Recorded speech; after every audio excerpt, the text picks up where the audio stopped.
Hello. I've been right shit at making YouTube videos lately.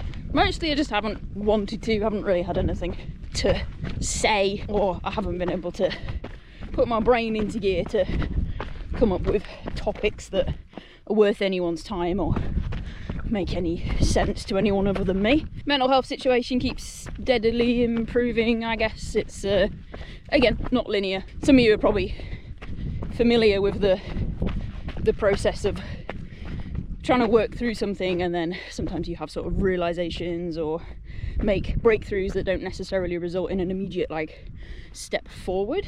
They might kind of make things a bit worse for a while, but in the long term, you know, you needed to have that realization or whatever to make the progress that you need to make for life to be much better in the long run. And that's kind of what's been happening, really, I guess.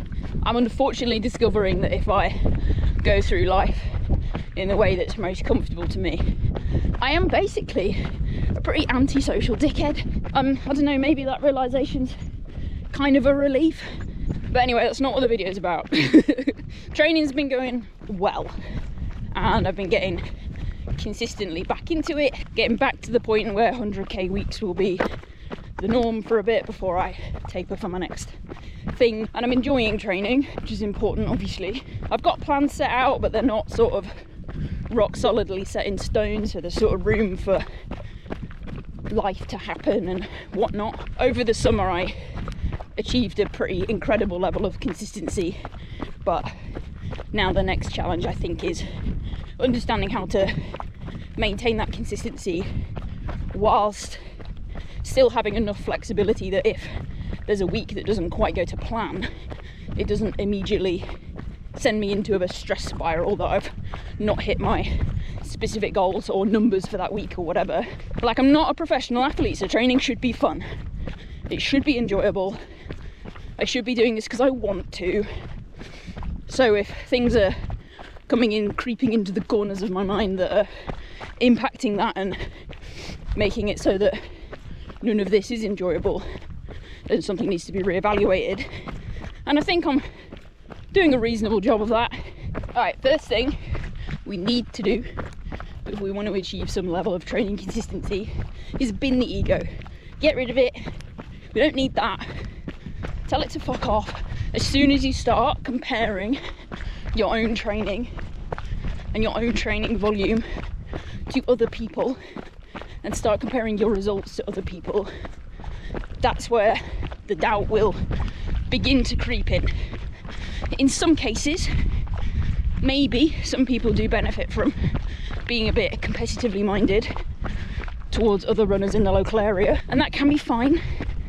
It's fine to have targets in races, particular people you want to beat, but you can't fixate on it, because as soon as things don't go the way you were planning or wanting, it can be quite difficult to rein in thoughts of failure.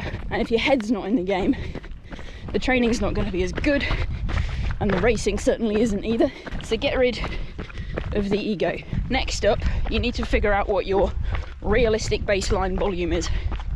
It's no good saying, right, I'm going to run 100 kilometers, 60 miles every week. I'm going to do X amount of strength training. I'm going to do this, I'm going to do that. And then when you come to try and implement it, it's just too much to fit around your day-to-day life, especially if you've got family, kids. Most of us have jobs. We have to fit the training in around those things first and foremost. So the important thing is work out what your base minimum amount of training you can do is, apply that, follow it consistently for a while, months if you have to make sure that that training volume is comfortable and achievable week to week, and then think about adding more in. I'd strongly suggest underestimating yourself a bit when you're planning what your baseline minimum starting point is.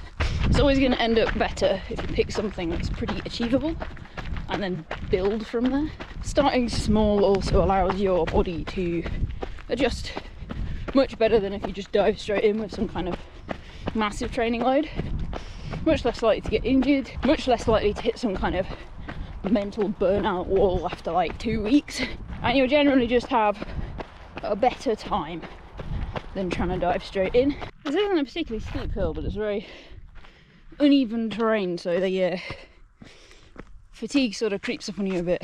Alright, next point to try and maintain training consistency is to settle into the idea that it is overall training consistency. So this means we have to be emotionally okay with having some flexibility or anticipating that life isn't always going to let us hit the exact training goals we've planned for every week. If you have to do a couple of your runs slightly shorter than planned, or maybe you have to miss one run, that is not a disaster, and it is not going to significantly impact your overall training consistency. Having your training volume or consistency dip occasionally isn't gonna harm anything in the grand scheme of things, but if your planned training volume and consistency is dipping a lot, say most weeks, then you have to change something. You have to bring the overall volume back down until it gets to a point where you can maintain it consistently. So if you're missing runs every week, then you're trying to do too much, essentially, and you need to reevaluate. I'd say alongside this, it's also really important to be upfront with yourself about whether the amount of training you're doing is having a negative impact on the rest of your life. I train a lot, a pretty absurd amount really, way more than the average person. It's probably not strictly that healthy in some senses, but it is how I manage my neurological conditions without needing to be medicated. So for me, there's some element of requirement there to maintain my overall happiness, but I do have to be careful, obviously, that the amount of training I'm doing isn't having a negative effect on my partner, my family, etc.